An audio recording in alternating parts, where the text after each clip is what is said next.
अगर आप उन लोगों में से हैं जिन्हें कम टाइम में एक अच्छी वैल्यूएबल इंफॉर्मेशन चाहिए, तो this video is for you.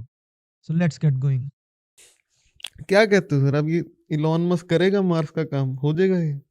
तो इलॉन मस्क जो है उसका मेन गोल क्या है कि वो उन चीज़ों को करना चाहता है जो लोगों के लिए चैलेंजिंग है। चाहे वो स्पेस ट्रैवल हो गया, स्पेस टूरिज्म हो गया, मार्स पे कॉलोनीज एस्टेब्लिश करना हो गया। तो वो एक लॉन्ग विजन के साथ चल रहा है जिसमें कि वो इन सब चैलेंजेस को पहले ओवरकम करना चाहता है आउट ऑफ पैशन, और फिर उनसे बिजनेसेस बिल्ड करना चाहता है। तो विजन उसका काफ़ी अच्छा है and he spending a lot on it and maybe he will be able to do it. तो सर, क्या लगता है आपको, ये इलॉन मस्क है, ये मार्स का जो मिशन या जो जो भी क्लेम करता है वहाँ लाइफ है, हम वहाँ जाके कॉलोनीज बसाएंगे, एज एन इसरो साइंटिस्ट आपको लगता है सब पॉसिबल है? देखिए मार्स का जो अगर आप सरफेस देखें तो मार्स का इन्वायरमेंट काफ़ी मुश्किल है टू सस्टेन लाइफ। वहाँ पे कार्बन डाइऑक्साइड बहुत ज़्यादा है, 95% कार्बन डाइऑक्साइड है। वहाँ का जो सरफेस टेम्परेचर है वो -125 डिग्री सेल्सियस तक भी चला जाता है, जो कि बहुत कोल्ड है, जिसमें लाइफ सर्वाइव नहीं कर सकता है। उसके अलावा वहाँ पे जो एटमॉस्फेयर बहुत थिन है, तो उसकी वजह से क्या है, जो सन का हार्मफुल रेडिएशन है वो उससे हमें प्रोटेक्ट नहीं कर सकता है। तो लाइफ मार्स पे इट्स वेरी डिफिकल्ट।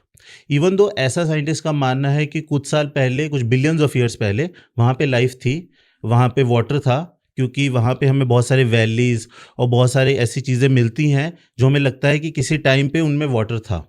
लेकिन अब वो वाटर नहीं है, हो सकता है वो एक फ्रोज़न फॉर्म में सब सरफेस लेवल में हो।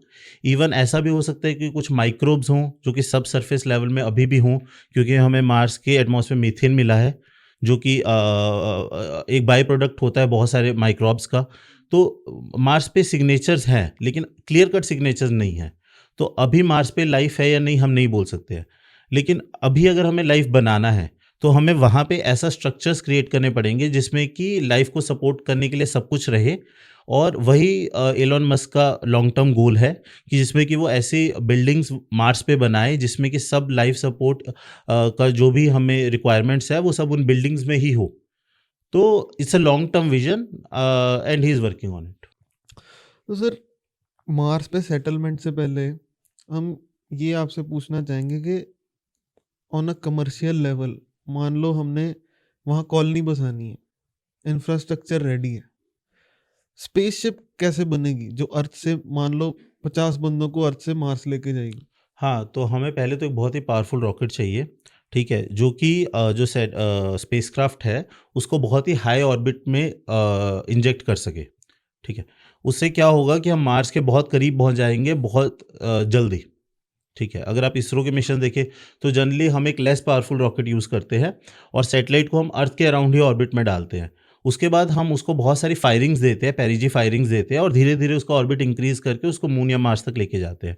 लेकिन इसमें बहुत टाइम लगेगा। लेकिन अगर ह्यूमन्स हैं, तो हम ये चाहेंगे कि हम उनको फ़ास्ट पहुँचाएँ। तो उसके लिए हम एक बहुत ही पावरफुल रॉकेट यूज़ करेंगे जिससे कि बहुत जल्दी हम लोग मार्स के ऑर्बिट के पास पहुँच जाएँ। फिर वहाँ से सैटेलाइट को हम इजेक्ट करेंगे। फिर हमें और कई मैनूवर्स देने पड़ेंगे जिससे कि वो जो स्पेसक्राफ्ट है उसको हम धीरे-धीरे मार्स की तरफ लेके जाएँ और फाइनली हम मार्स पे लैंड करें।